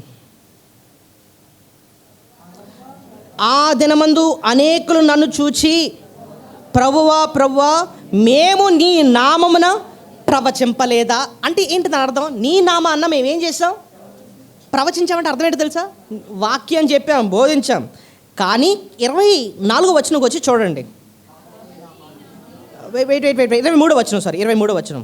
అప్పుడు నేను మిమ్మల్ని ఎన్నడను ఎరుగను, అక్రమం చేయువారులారా నా యొద్ద నుండి పొండని వారితో చెప్పాను. కాబట్టి ఈ నా మాటలు విని వాటి చొప్పున చేయు ప్రతివాడు బండ మీద తన ఇల్లును కట్టుకున్న బుద్ధిమంతుని పోలిను. ఇక్కడున్న మాటలు చూసారా మీరు? 22వ వచనంలో అంటున్నాడు, మీరు నా నామాన్న ప్రవచింపలేదా, వాక్యాన్ని చెప్పలేదా, బోధిస్తున్నాం. కానీ ప్రభు అన్నాడు, అక్రమం చేశారు, మీరు నా దగ్గర నుండి పొండి అని అన్నాడు. ఏమైనా వాక్యాన్ని చెప్పినా మీరెవరో నాకు తెలియదు, నా దగ్గర పొండి అని అన్నావు అంటే, మీ జీవితంలో వాక్యం చెప్పడం ఉంది కానీ ఏమి లేదు. 24వ వచనం ప్రకారంగా, కాబట్టి ఈ నా మాటలు విని వాటి చొప్పున చేయు ప్రతివాడు. అంటే దాని అర్థం ఏంటంటే, ప్రభు ఎవరిని మెచ్చుకుంటాడు తెలుసా? వాక్యాన్ని చెప్పేవాళ్ళు కాదు, వాక్యాన్ని పాటించేవాడు. సో వాక్యానికి లోబడేవాళ్ళు. ఎజ్రా ఆయన జీవితంలో ఒక మాట నేర్చుకున్నాం, గుర్తుందా మీకు? ఎజ్రా 7వ అధ్యాయం 10వ వచనం. ఎజ్రా 7:10 దయచేసి తీయండి. ఎజ్రా 7:10 మీరు త్వరగా తీసి చదివితే మనం చాలా విషయాలు మనం నేర్చుకోవచ్చు. ఎజ్రా 7:10. ఎజ్రా యెహోవా ధర్మశాస్త్రమును పరిశోధించి దాని చొప్పున నడుచుకోవడానికి ఇశ్రాయేలుకు వాటిని దాని కట్టడంలను విధులను నేర్పించడానికి దృఢ నిశ్చయం. 3 పనులు చేద్దాం అనుకున్నాడు ఎజ్రా. ఏంటంటే ఆ పనులు? ధర్మశాస్త్రాన్ని ముందు ఏం చేస్తాను? పరిశీలిస్తాను. అంటే ఏంటి? శ్రద్ధగా దాన్ని చదువుతాను. రెండోది ఏం చేయాలి? దాని చొప్పున నడుచుకుంటాను. అంటే ఏంటి? నేను దానిని పాటిస్తాను. 3, దాని కట్టుడలు విధులను ఇతరులకు నేర్పిస్తాను. సో మీరే చెప్పాలి ఏంటంటే ఆ 3. ఫస్ట్ పరిశోధిస్తాను, 2 నడుచుకుంటాను, నెక్స్ట్ నేర్పిస్తాను. మనం స్టడీ చేస్తాం, పరిశీలిస్తాం, నేర్చుకుంటాం, ఇతరులకు బోధిస్తాం. కానీ మధ్యలో చేయాల్సింది ఏంటంటే నడుచుకోవడం. చూసారా ఆ 3 ఫ్లో చూసారా? నేర్చుకోవడం, పాటించడం, తర్వాతే ఇతరులకు బోధించడం. సో ప్రభు అలాంటి జీవితాన్ని కోరుతున్నాడు. లూకా 6:46, లూకా సువార్త 6:46. త్వరగా నేను చెప్పు మాటల ప్రకారము మీరు చేయక ప్రభువా అని నన్ను పిలుచుట ఎందుకు? ప్రభు వేసిన ప్రశ్న ఏంటి చెప్పండి? మీరు నన్ను ఏమని పిలుస్తున్నారు? ప్రభువా. ప్రార్థనలో కూడా ప్రభువా. కానీ మీ జీవితంలో ఏమి లేదు. నేను చెప్పిన మాటను ప్రకారము చేయక మీరు నన్ను ఏమని పిలుస్తున్నారు? ప్రభువా అని ఎందుకు పిలుస్తున్నారు? సో ఒక్క మాటలో చెప్పాలంటేనండి, పరలోక రాజ్యానికి వెళ్ళాలంటే వాక్య జ్ఞానం ఉంటే సరిపోదు. ఆ వాక్యానికి లోబడ్డాం. వాక్యానికి ఏం చేయాలట? ఫస్ట్ ఏం నేర్చుకున్నాం? క్రైస్తవ కుటుంబంలో పుడితే సరిపోదు. ఆ క్రీస్తు దగ్గరకు వచ్చి ప్రభువా నన్ను రక్షించు, నన్ను నీతిమంతుడిగా తీర్చు అని చెప్పి ప్రభుని అడగాలి ఫస్ట్. రెండోది బైబిల్ జ్ఞానం సరిపోదు. అందరూ చెప్పట్లేదండి. రెండోదట బైబిల్ జ్ఞానం సరిపోదు, కానీ వాక్యానికి ఏం చూపించాలట? లోబడాలట. అదే మనకి ఇక్కడ మనం కనపడుతున్నాం. అంటున్నాడు మీరు ఇతరులకు బోధిస్తున్నారు దొంగతనం చేయొద్దు, అవి మీ జీవితంలో బోల్డని ఉన్నాయి. మీరు ఇతరులకు చెప్తున్నారు వ్యభిచారం వద్దు అని, మీ జీవితంలో ఎన్నో ఉన్నాయి. యూదులకి ఖండితంగా చెప్తున్నాడు అనమాట పౌలు. ఇదే మాటలు మనకు నేర్పిస్తుంటున్నాడు. వాక్యం బోల్డంత తెలిసిపోతే సరిపోదండి. వాక్యాన్ని మన జీవితంలో ఎంత లోబడుతున్నాం. ఆయన అధికారం కిందకి నిజంగా వచ్చా ప్రభువా అని పెళ్ళడం అందరూ పిలుస్తారు. మరి ఆయన మాటకు ప్రకారంగా చేస్తామా? అది మన జీవితంలో కనపడుతుందా? మనం వేసుకోవాల్సిన ప్రశ్న ఏంటంటేనండి, రక్షింపబడ్డానని చెప్పుకున్నాను కదా, నేను ఎంత మట్టుకు నిజంగా ప్రభువుకు లోబడుతున్నాను? ఏ విషయాల్లో? కాగితం పెన్ను కాగితం తీసుకొని నెంబర్ 1 ఈ విషయంలో ప్రభువుకు లోబడ్డాను, నెంబర్ 2 ఈ విషయానికి ప్రభువుకు లోబడ్డాను అని చెప్పి మీరు కనీసం ఒక 5 రాసుకోగలరా? నేను ఒక 5 విషయాలు అన్నీ వద్దు. ఈ 5 విషయాల్లో ప్రభు వాక్యంలో వద్దని చెప్పాడు కాబట్టి ఇది మానేశాను, ప్రభు ఇది చేయమన్నాడు కాబట్టి నేను ఇది చేయడం ప్రారంభించాను అని చెప్పి ఒక్క 5 విషయాలు ఎవరైనా ధైర్యంగా చెప్పుకోగలమా? మీరు అనేకులు చెప్పగలరు. కానీ మన జీవితంలో అట్టి విధేయత లేకపోతేనండి, మనం దేని బట్టి అతిశయిస్తున్నామంటే మనకున్న జ్ఞానం. అమ్మ బాబే మా బేతలేజంలో ఎంత వాక్యం ఉంటుందో తెలుసా అండి? ఆవిడ వెంటనే ప్రశ్న రెండోది ప్రభు ఏమేస్తాడు తెలుసా? మరి ఎంతవరకు పాటిస్తున్నావు నువ్వు అని అడుగుతాడు ఫస్ట్. అంతేనా?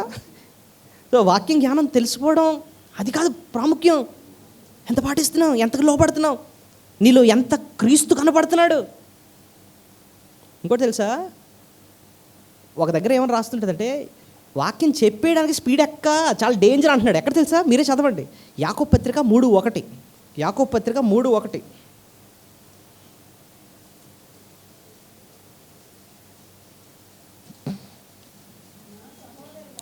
నా సహోదరులారా, బోధకులమైన మనము మరి కఠినమైన తీర్పు పొందుదామని తెలుసుకొని మీలో అనేకులు బోధకులు కాకుండుడి. నాతో చెప్పండి, ఎంత భయంకరమైన మాట ఇది. నా సహోదరులారా, బోధకులమైన మనము మరి కఠినమైన తీర్పు పొందుదామని తెలుసుకొని మీలో అనేకులు బోధకులు కాకుండుడి. అంటే అర్థం ఏంటి? బోధించడం మానేయండి. ఎందుకు తెలుసా? బోధించే స్టేజ్కి వచ్చారంటే మీకేముంటుంది? అది చెప్పడానికి ఇష్టపడలేదు మీరు. కఠినమైన కాదు, మరి కఠినమైన తీర్పు ఉందా లేదా చూడండి. మరి కఠినమైన తీర్పు అంటే అర్థం ఏంటి? ఉట్టి జడ్జిమెంట్ కాదు, స్ట్రిక్ట్ జడ్జిమెంట్. దేవుడు మామూలు విశ్వాసుల విషయంలో కొంచెం గ్రేస్ అన్న చూపిస్తాడేమో, కానీ బోధిస్తూ పాటించకుండా ఉంటే మాత్రం మరిగొండదంట. మరి కఠినమైన అది చదువుతుంటే నాకు గుండె దళ్ళు మంటుందంట ఒక పక్క నుంచి. నిజంగా ఇది ఆటలు కాదండి. సో ఎక్కువ ప్రార్థన చేసుకోవాలి. మీరు నా కోసం ఎక్కువ ప్రార్థన చేయాలన్నమాట. ప్రభువా, నీ సేవకుడు వాక్యం చెప్పడం కాదు, వాక్యానికి విధేయుడు అవ్వాలి, అన్ని విషయాలు నీకు లోబడతా ఉండాలి. సో లేకపోతే అదేమవుద్దంటే స్వనీతి అవుద్ది. చెప్తాం కానీ మేము పాటించాం, అది స్వనీతి, డైరెక్ట్ నరకమే స్వనీతి మీద ఆధారపడితే. సో స్వనీతిని జయించాలంటే ప్రభు ఎంత చక్కగా మనం నేర్పిస్తున్నాడు చూసారా. నీ బ్యాక్గ్రౌండ్ మీద ఆధారపడక, లేదా నీ కుటుంబం క్రైస్తవ కుటుంబంలో పుట్టానని చెప్పి అతిశయించక, నువ్వు వ్యక్తిగతంగా అడుగు, అదే నీ ధర్మశాస్త్రం చెప్తుంది. క్రీస్తుని అడుగు, నన్ను రక్షించు ప్రభువా అని, లేకపోతే నువ్వు రక్షింపబడవు. నెంబర్ 2, ఇదిగో నీ బైబిల్ జ్ఞానం మీద ఆధారపడక, వాక్యానికి లోబడుతున్నావో లేదో నువ్వు చూసుకో, లేకపోతే నీకు స్ట్రిక్ట్ జడ్జిమెంట్ ఉంటుంది అంటున్నాడు అన్నమాట. సో 2 మాటలు మనం నేర్చుకున్నాం. 3 నేను చెప్పి క్లుప్తంగా చెప్పి ముగిస్తాను. మరి రోమీయులకు రాసిన పత్రిక 2వ అధ్యాయంకి వెళ్ళిపోదాం. ఇన్ఫ్యాక్ట్ మీకు గుర్తుందా, రోమీయులకు రాసిన పత్రికలో మనం 4 భాగాల కింద డివైడ్ చేసాం రోమా పత్రిక. ఏంటంటే మొదటి భాగంలో ఏముంటుంది? దేవుని యొక్క ఉగ్రత, ఆయన తీర్పుని గురించి ఉంటుంది. తర్వాత ఆయన కృపను, ఆయన ప్రేమను గురించి ఉంటుంది. దాని తర్వాత ఆయన యొక్క ఏర్పాటును గురించి ఉంటుంది. తర్వాత ఆయన పరిచర్య, ఆయన సేవ కోసం మనం ఏ రీతిగా ఆయనకు లోబడాలో ఆ పరిచర్య కోసం ఉంటుందన్నమాట. సో ఆయన ఉగ్రత గురించి చెప్తూనూ అంటాడనమాట. నీ స్వనీతి మీద నువ్వు ఆధారపడ్డావా, నీకు ఖచ్చితంగా ఏముంటుంది? ఆయన ఉగ్రత ఉంటుంది. ఆ కాంటెక్స్ట్లోనే మాట్లాడుతున్నాడు ఇదంతాను. అర్థమవుతుంది కదా మీకు? రోమీయులకు రాసిన పత్రిక అర్థం చేసుకోవడం అంత ఈజీ కాదండి. మీరు నిజంగా చెప్తున్నాను ఒక విషయం. మీరు ఇప్పుడు వాక్యం వినేసారా? ఇంటికి వెళ్ళిన తర్వాత మరొకసారి ఈ వర్తమానం వినండి, మరొకసారి ఆ చిన్న భాగాన్ని ఒకసారి చదువుకోండి, మీకు దేవుడు ఎంత క్లారిటీ ఇస్తాడో. సో 2 విషయాలు మనం నేర్చుకున్నాం. 3వది కూడా క్లుప్తంగా చెప్పేది. 3వది 25వ వచనం నుంచి 29వ వచనంలో నేను క్లుప్తంగా మీకు అర్థమవడం చెప్తాను. ఇక్కడ నేర్పించిన 3వ పాఠం ఏంటంటే, 3వ పాఠం చెప్పముందు ఈ 2 పాఠాలు ఒకసారి జ్ఞాపకం చేసుకుందాం. స్వనీతిని జయించాలంటే ఏంటి వాడు జ్ఞాపకం చేసుకోవాల్సింది ఏంటి? క్రైస్తవ కుటుంబంలో పుట్టినంత మాత్రాన్ని రక్షింపడం, వ్యక్తిగతంగా ప్రభుని రక్షించమని అడగాలి. నెంబర్ 1. 2, వాక్య జ్ఞానం ఉంటే సరిపోదు, వాక్యానికి లోబడాలి. అది 2. 3వది ఏంటో చెప్పన, బాహ్య ఆచారాలు పాటించడం కాదట, అంతరంగ జీవితం మారాలట. బాహ్య అంటే అర్థం ఏంటి? బయట. బాహ్య ఆచారాన్ని పాటించడం కాదు, అంతరంగ జీవితం మారాలట. అది ఎలా చెప్పాడు ఇక్కడ చూడండి. 28, 29 వచనాలు చదవండి. మీకు అది అర్థమైతే పైన విషయం అంతా మీకు అర్థమైపోవచ్చు. 28 ఏముంది? బాహ్యమునకు యూదుడైన వాడు యూదుడు కాడు, శరీరమందు బాహ్యమైన సున్నతి కాదు, అయితే అంతరంగమందు యూదుడైన వాడే యూదుడు. మరియు సున్నతి హృదయముకు సంబంధించినదై ఆత్మయందు జరిగినదే కానీ అక్షరము వలన కలుగునది కాదు. అట్టి వానికి మెప్పు మనుషుల వలన కలుగు కానీ దేవుని వలనే కలుగును. ఇప్పుడు చూడండి ఒక విషయం. 25, 26 వచనాలు మీరు 27 వచనాలు చదివితే సున్నతి అన్న పదం 1, 2, 3, 4, 5, 6 ఒక 7 సార్లు రాయబడి ఉంటుంది. చూడండి మీరే. ఫస్ట్ ఎలా మొదలు పెడతారు? 25వ వచనం, నీవు ధర్మశాస్త్రం అనుసరించి ప్రవర్తించు వాడవైతే ఏ మాట ఉంది? సున్నతి అన్న పదం కనిపించిందా? తర్వాత నెక్స్ట్ లైన్లో కూడా చూడండి, సున్నతి అన్న పదం కనబడుతుంది.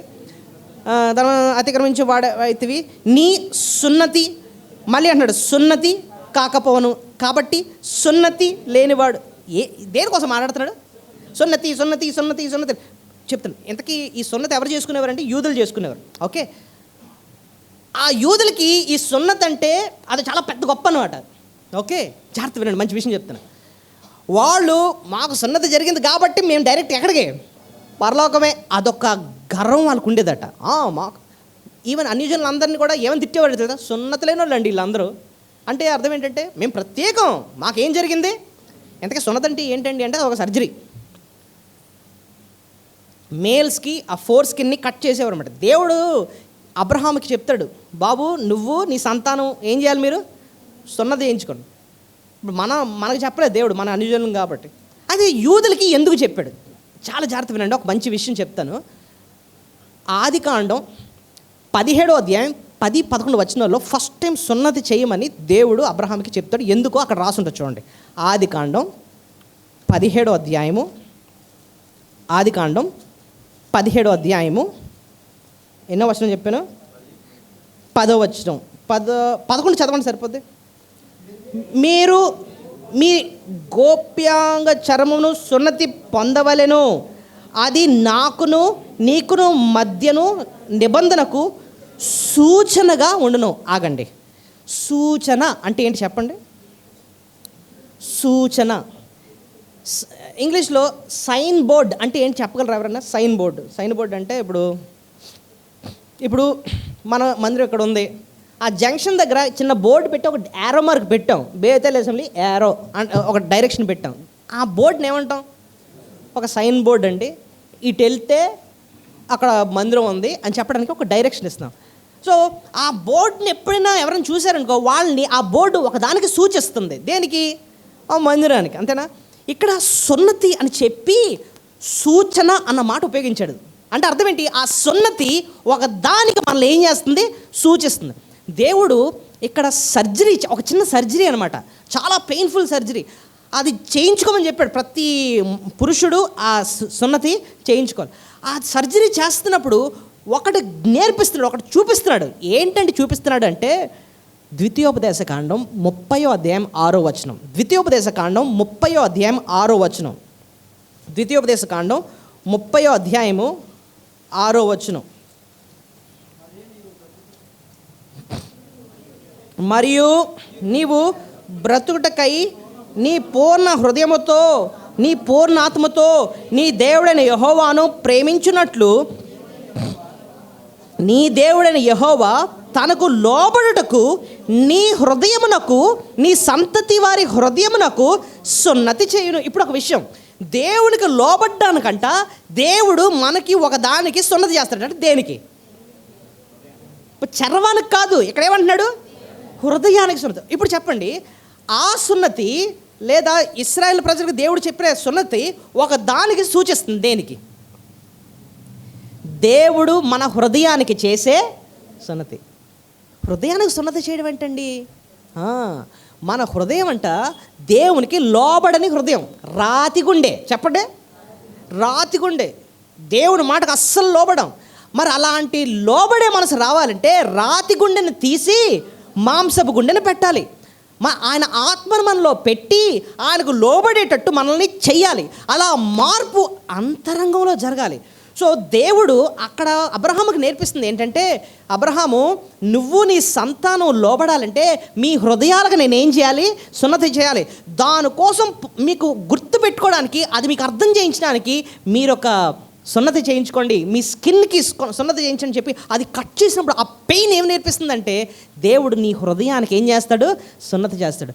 ఇప్పుడు ఈ యూదులు ఏంటంటే అదంతా వదిలేశారు. హృదయ సున్నతి సంగతి వాళ్ళకి అనవసరం. మాకేముంది? సున్నతి చేయించుకున్నాం మేము అంటే మేమే డైరెక్ట్గా ఎక్కడికి వెళ్ళిపోతాం? పరలోకం. కొన్ని ఆచారాలు పాటించాం, మా ఆచారమే, సున్నతన ఆచారమే మమ్మల్ని ఎక్కడ తీసుకెళ్ళిపోద్ది? పరలోకం తీసుకెళ్ళిపోద్ది. ప్రభు అంటున్నాడు, నీ ఆచారాలు నేను పరలోక రాజ్యానికి చేర్చావు. అంతరంగం మారాలి, నీ బ్రతుకు మారాలి, నీ స్వభావం మారాలి. అది మార్చేది దేవుడు. నువ్వు ప్రభు దగ్గరికి వచ్చి అడగాల్సింది, దేవా నా హృదయానికి నువ్వు సున్నతి చేయి నాయన. నీకు లోబడాలంటే నా హృదయం మారాలి తండ్రి, నా అంతరంగం మారాలి ప్రభువా.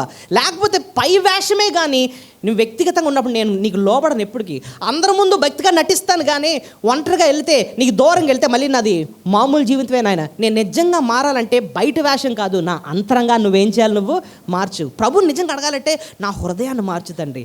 నీకు లోబడే ఆ రాతిగుండని తీసే, నాకేమవ్వాలి? నువ్వు మాంసపూడిదే మెత్తని హృదయం దయచేయి నాయన. నీ వాక్యం విని వెంటనే ఆ లోబడే అంతరంగంలో ఆ మార్పు నువ్వు దయచేయని ప్రభుని అడిగితే ప్రభు మన హృదయాన్ని మారుస్తాడండి. ప్రభు అంటున్నాడు ఇక్కడ మనకు నేర్పిస్తుంది ఏంటంటే, బయట సున్నతి మనల్ని మార్చదు. ఇప్పుడు చూడండి, వాళ్ళకి సున్నతన ఆచారం ఉండేది. మనకి కూడా ఆత్మీయంగా మన జీవితాల్లో కూడా కొన్ని ఆచారాలు మనం పాటిస్తాం. ఏంటి ఆచారం? ఒకటి చెప్పండి విశ్వాసులంగా. బైబిల్లో ఉన్న కొన్ని దేవుడు పెట్టిన ఆచారాలు ఏంటి? దాని ఆర్డినెన్సెస్ అంటారు. ఏంటో తెలుసు? ఒకటి, బాప్తిసం ఉందనుకోండి. బాప్తిసం తీసుకుంటూ ఉంటాం, కరెక్ట్ కదా? కొంతమందికి ఉన్న ఆ భావం ఏంటంటే, ములిగేసి వచ్చాను కాబట్టి నేను డైరెక్ట్ ఏంటి పరలోకం, ములిగితే చాలు. కానీ నిజానికి చెప్తే కొంతమంది బాప్తిజం అయితే తీసుకున్నారు కానీ వాళ్ళ హృదయం ఇంకా మారలే. కానీ కానీ వాళ్ళ యొక్క భరోసా ఏంటంటే, నేను బాప్తీసం తీసేసుకున్నాను కాబట్టి ఎన్ని ఆశలు వేసినా ఎలా ఉన్నా సరే నేను చచ్చిపోతే ఎక్కడికి వెళ్ళిపోతాను, పరలోకంకి వెళ్ళిపోతాను. అది చాలా డేంజరస్. బాప్తిసం అన్నది కూడా ఒక దానికి సూచిస్తుందండి. ఏంటో తెలుసా? బాప్తిసంలో మనం ఏం చేస్తాం? ముంచుతాం, తీస్తాం. జాగ్రత్తగా ఆలోచించండి. ముంచుతాం, తీస్తాం. ముంచడం అన్నది దేనికి సాదృశ్యం తెలుసా? మరణానికి సాదృశ్యం. ఇప్పుడు చూడండి, ఒక వ్యక్తిని అలా ముంచామనుకోండి, అలా కాసేపు ముంచితే ఏమవుతాం? చచ్చిపోతాం. అంటే దాని అర్థం ఏంటి? ముంచబడుట దేనికి సాదృశ్యం? అది చావుకి సాదృశ్యం. అక్కడ నేర్పిస్తుంది ఏంటంటే, నువ్వు న్యాయంగా అయితే నీ పాపాన్ని బట్టి ఏమవ్వాలి? చావాలి. కానీ ప్రభువు చావాల్సిన నీకు మళ్ళీ బయటకు తీస్తుండే అంటే ఏమొచ్చినట్టు? మనకి జీవం. ప్రభు చావాల్సిన నీకు ఆయన నూతన జీవాన్ని ఆయన ఇచ్చాడు. నీకు నీ బ్రతుకును ఆయన మార్చాడు అని అట్టి విషయం, అంతరంగంలో జరిగిన ఆ విషయం, ఆ పాత జీవితాన్ని తీసేసి, ఆ పాత జీవితాన్ని చంపేసి నూతన జీవితాన్ని మనకి ఇచ్చాడే, అది అంతరంగంలో జరిగిన ఆ మార్పును బహిరంగంగా చెప్పడానికి అందరికీ బాప్తిసమను, అందరి ముందు బాప్తిసమో తీసుకున్నాం. బాప్తిసం అనేది ఒక మాటలో చెప్పాలంటే ఒక సాక్ష్యం అనమాట. అందరికీ చెప్తున్నాం, నిజంగానే ప్రభు నా పాత జీవితాన్ని చంపేశాడు, నాకు ఒక నూతన జీవితాన్ని ఇచ్చాడు, నా బ్రతుకును మార్చాడు అని చెప్పి అందరికీ సాక్ష్యం చెప్పడానికి బాప్తిసం తీసుకుంటాం. కానీ లోపల నిజంగా మారకుండానండి బయటకు వచ్చి ములిగేసాం అనుకోండి, అది ఏమన్నా మనకి మేలు కలుగుతుందా? ఏ మేలు కాదు. చాలామంది అనుకుంటారు ములిగేస్తే ఇంకా డైరెక్ట్ పరలోకం అనుకుంటాం. కాదు, ఆ ఆచారం కాదు మనల్ని పరలోక రాజ్యానికి తీసుకెళ్ళేది. అంతరంగం మారాలి, అంతరంగం మారాలి. మన అంతరంగం నిజంగా మారిందో లేదో ఒకే ఒక్క అంటే దాన్ని ఏమంటారు, లక్షణం చెప్పనా? ఒక్క లక్షణం. అన్ని బోల్డ్ లక్షణాలు ఉన్నాయి, ఒకే ఒక్క లక్షణం. సిలువ మీద దొంగ అప్పుడు వరకు దేవుని దూషిస్తాడు. ఇద్దరు దూషిస్తారు. ఎవరు? కుడి పక్కన ఉన్న దొంగడు, ఎడం పక్కన ఉన్న ఇద్దరు దూషిస్తారు. కానీ ఒక్క క్షణంలో ప్రభు తన అంతరంగాన్ని మారుస్తాడు. అప్పుడు తన మాట తీరు మారుతుంది. మాట తీరు మార్చి ఆ పక్కనోడు తన స్నేహితుడితో అంటాడు, అరే ఇప్పుడు కన్నా దేవుడికి నువ్వు భయపడవా? ఏమంటారు తెలుసా? ఇప్పుడు కన్నా నువ్వు దేవుడికి అంటే అప్పుడు వరకు అడిగి దైవ భయం లేదు. సడన్గా కొత్త మాట నోట్లోంచి వస్తుంది. ఏంటి అంటున్నాడు? ఇప్పుడు కన్నా నువ్వు దేవుడికి భయపడవా? మనకిది న్యాయమేరా బాబు, ఆయనలో ఏ తప్పు లేదు. యేసు, నువ్వు నీ రాజ్యంలో వచ్చినప్పుడు నన్ను జ్ఞాపకం చేసుకో. ఆ పక్కోడు ఏమడుగుతున్నాడు? ప్రస్తుతానికి కొంచెం దించే ప్రభువా, నేను మళ్ళీ వెళ్ళి కొన్ని దొంగతనాలు చేసుకుంటాను అని చెప్పి ప్రస్తుతం కాస్త టెంపరీ రిలీఫ్ నాకు దయచేయి అని అడుగుతున్నాడు. కానీ వీడేమడుగుతున్నాడు? ఇప్పుడు నాకు అడగట్లే, ఇప్పుడు నన్ను దించమని అడగట్లే, నీ రాజ్యంలో వచ్చినప్పుడు నన్ను ఒకసారి జ్ఞాపకం చేసుకో ప్రభా. చూసారా, అది అంతరంగంలో మార్పు జరిగిన వ్యక్తి అడిగే కోరికలు. వాడి జీవితంలో ఏంటంటే ఎవరికి భయపడతాడు? దేవుడికి భయపడతాడు. దేవుడు భయపడతాడు. శారీరక అవసరాల కోసం అడగడు, కానీ నీ రాజ్యం నాకు దయచేయి నాయన, నీకు నేను భయపడుతున్నాను. అవి అండి లక్షణాలు, అవి లక్షణాలు అన్నమాట. సో మనం అంతరంగం మారాలి, అంతేకాని బయట ఆచారాన్ని పాటించడం కాదు. సో ఇది 3 విషయాలు మనం నేర్చుకున్నాం. ఏంటంటే చెప్పండి, స్వనీతిని జయించాలంటే గుర్తుపెట్టుకోవాల్సిన 3 ఏంటి? అందరూ చెప్పాలి. క్రైస్తవ కుటుంబంలో పుట్టినంత మాత్రాన మనం రక్షింపబడము. క్రీస్తుని వ్యక్తిగతంగా రక్షించమని అడగాలి. అది ఫస్ట్ పాయింట్. 2, బైబిల్ జ్ఞానం ఉంటే సరిపోదు, బైబిల్కి లోబడాలి, వాక్యానికి లోబడే జీవితం. ప్రభువా ప్రభు అని పిలిస్తే కాదు, ఆయన మాటకి లోబడే లక్షణం మనలో ఉండాలి. 3, ఇప్పుడే చెప్పాను కదా, బయట 4 ఆచారాలు పాటించడం కాదు, అంతరంగం మార్పు చెందాలన్నమాట. ఈ 3 ఉంటేనే మనం నిజంగా స్వనీతి మీద ఆధారపడని వారం. లేదా మన భక్తి, మన ఫ్యామిలీ బ్యాక్గ్రౌండ్, మనకున్న క్రిస్టియన్ దీన్ని బట్టి ఆధారపడుతున్నామా, మన స్వనీతి మీద ఆధారపడుతున్నామా? రేపు ప్రభు అంటాడు, అక్రమం చేయవాళ్ళ నా దగ్గర నుండి పోండి, మీరెవరో కూడా నాకు ఎరుగునండి. ఆ స్థితి మనకొద్దు. బలకెళ్ళక ముందు మనల్ని మనం పరీక్ష చేసుకుని బలలోకి వెళదాం. దయచేసి అందరూ మోకరించండి.